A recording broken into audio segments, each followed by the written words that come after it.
Esteban Ocon, c'est une forme de rêve qui devient réalité, pilote de Formule 1 et de surcroît dans une équipe française. Ouais, c'est vraiment un grand honneur d'être pilote Renault F1, Renault Sport Formula One Team. Je suis vraiment fier d'être français et fier d'être dans une équipe telle que Renault Sport. Alors à ton avis, quelles sont les qualités, on sait que tu as remporté des championnats et notamment avec Frédéric Vasseur, qui font que tu te retrouves là aujourd'hui? Je ne sais pas si c'est grâce à Frédéric Vasseur que je suis là, mais en tout cas oui, voilà, j'ai une très bonne relation avec Fred. J'ai gagné un championnat voilà, avec son équipe. C'est quelqu'un que j'apprécie beaucoup et une très bonne personne. On sait que tu avais déjà été repéré par Mercedes, par Toto Wolff, ce qui est quand même une référence. Comment parviens-tu à te retrouver maintenant sous les couleurs Renault? Je dois remercier voilà, Mercedes et Renault d'avoir trouvé voilà, un arrangement pour moi pour avoir cette opportunité parce que je suis toujours pilote Mercedes. Voilà, Mercedes gère ma carrière depuis 2015 et donc voilà, c'est une super opportunité pour moi et j'en suis très fier.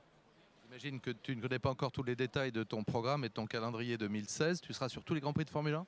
Ça, c'est une certitude, oui, c'est que oui, je ferai les 21 Grands Prix, donc je serai toute l'année avec l'équipe pour apprendre un maximum. Voilà. On avait éventuellement parlé d'un programme Mercedes en DTM, c'est incompatible. Ça, je ne sais pas si c'est incompatible, mais en tout cas, il y a des options. J'ai des options pour avoir un programme parallèle. Rien n'est encore défini, il faudra attendre encore un peu. Donc on verra où je serai, mais en tout cas, je serai prêt à sauter dans la voiture pendant les 21 Grands Prix s'il le faut. Est-ce qu'on t'a déjà parlé de ton rôle justement et de ta mission, en dehors évidemment d'être prêt à prendre la place d'un des deux pilotes?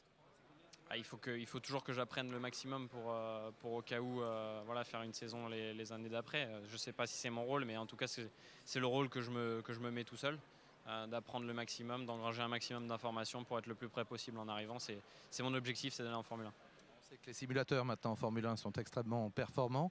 Tu as déjà fait du simulateur ou c'est encore trop tôt? Oui. Alors raconte un peu. J'ai déjà fait du simulateur, mais déjà à Enstone, mais en 2014, quand l'équipe était encore Lotus. Je connais très bien Enstone parce que j'ai grandi là-bas voilà, depuis 2010. Donc dans ma carrière de sport auto, j'ai passé une très grande partie chez Renault, chez Lotus. Voilà.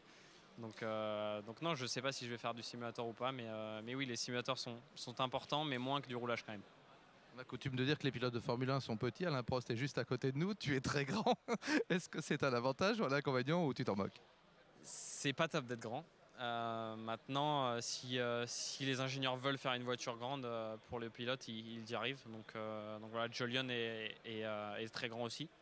Voilà, ça ne sera pas un handicap si je dois monter dans la voiture. Vous êtes trois jeunes pilotes justement avec peu ou pas beaucoup d'expérience en Formule 1. C'est un atout. Vous allez vous pousser tous ensemble? On a la rage de vaincre. On est jeunes, donc non.